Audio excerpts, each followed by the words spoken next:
I am the Highland scribe Cheryl L. Hudson, storyteller. I am about to begin. Are you ready?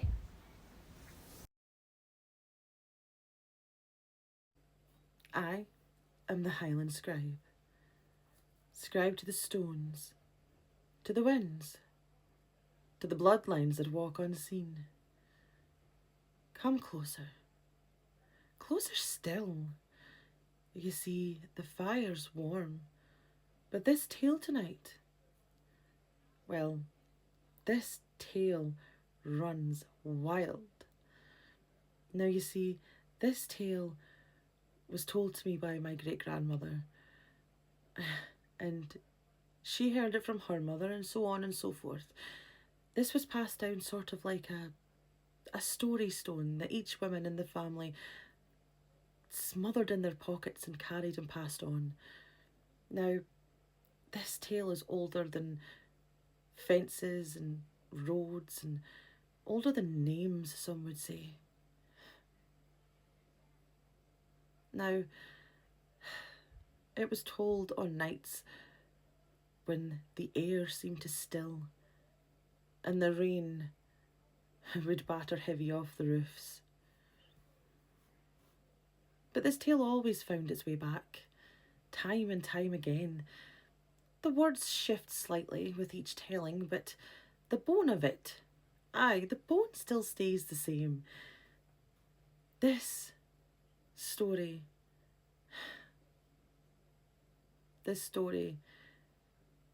is called the Lochside Offering, and the creature who watches at the edge of the woods when the world forgets that he's still there. How we came to know this tale so well, I'll tell you that at the end. This is the Lochside Offering from the Wulver of Stenness. Now, the wind came in low and sharp off of the sea, tugging at the heather and bending the reeds at the edge of the loch. It smelled of salt and peat smoke and had an iron tang of rain that hadn't yet fallen. Elspeth Tulloch pulled her shawl tight round about her shoulders, and she kept walking, her boots squelching softly in the damp peat path. Now, the loch beside her, Loch Stenness, lay quiet as if it was holding its wee breath. No gulls cried, no ripples disturbing its glassy surface. Even the sheep on the nearby hills grazed without sound, as if the land itself had hushed. Elspeth had gone farther than she normally did today. See, the nets were still empty, and her father's temper, well, it had been sharp over their porridge that morning. Ugh, you'll need to go and fetch, nothing, I suppose. Nothing but blisters, lass, he snapped. And when she offered to try the loch side again, he just snarled and walked off. But she'd gone down anyways. Better the quiet of the wind than his bitterness over empty nets. Her basket swung empty at her side. She was already rehearsing a lie to explain everything when she came home. Then she came upon it. A stone. It stood flat and low by the water, half sunken into the moss and rimmed with lichen, and on top of it, laid out neatly, as if careful hands, were 5 small fish, fresh from the water, still damp, still smelling of life. Elspeth froze.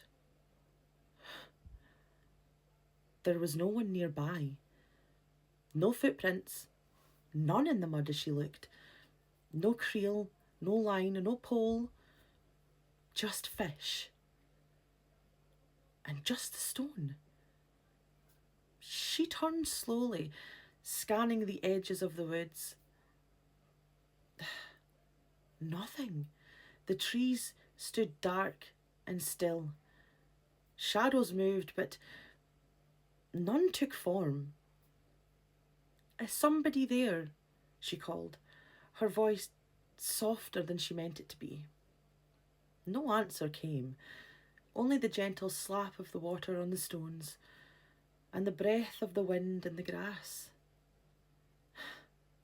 She stepped closer. The fish were perfect. Fat, gleaming, their gills still nice and pink. This was a gift. Or perhaps a lure. You see, her grandmother's voice began stirring in the back of her mind, like a memory, like a cold hand brushing the back of her neck. "Lass, if you're ever out and about and you find fish, where none should be, oh, mind how you thank that giver, for it be no man. No man at all." She hesitated. Then she whispered, "If this is kindness, I accept it with the same."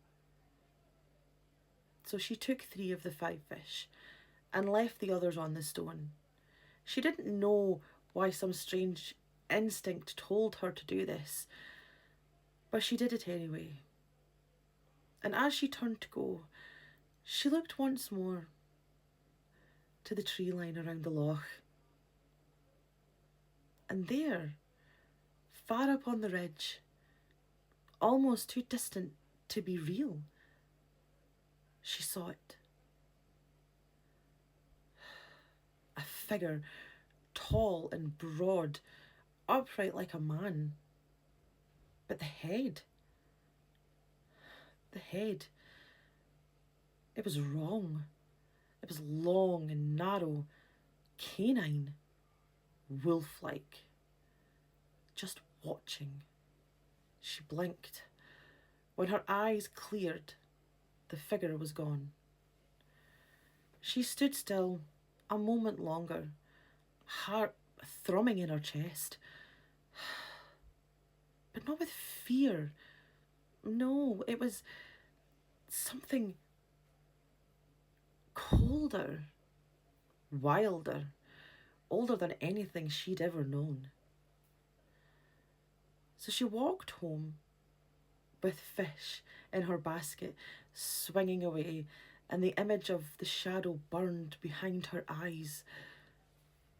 That night, as the wind howled outside their croft, her father gnawed at the bones of the fish. He'd eaten his plate clean. Elspeth said nothing. She'd seen nothing. She said nothing. She'd seen nothing. But she dreaded the eyes. Those yellow eyes. And then she realised she was dreaming of them, not dreading them. Those gentle yellow eyes watching her from the tree line.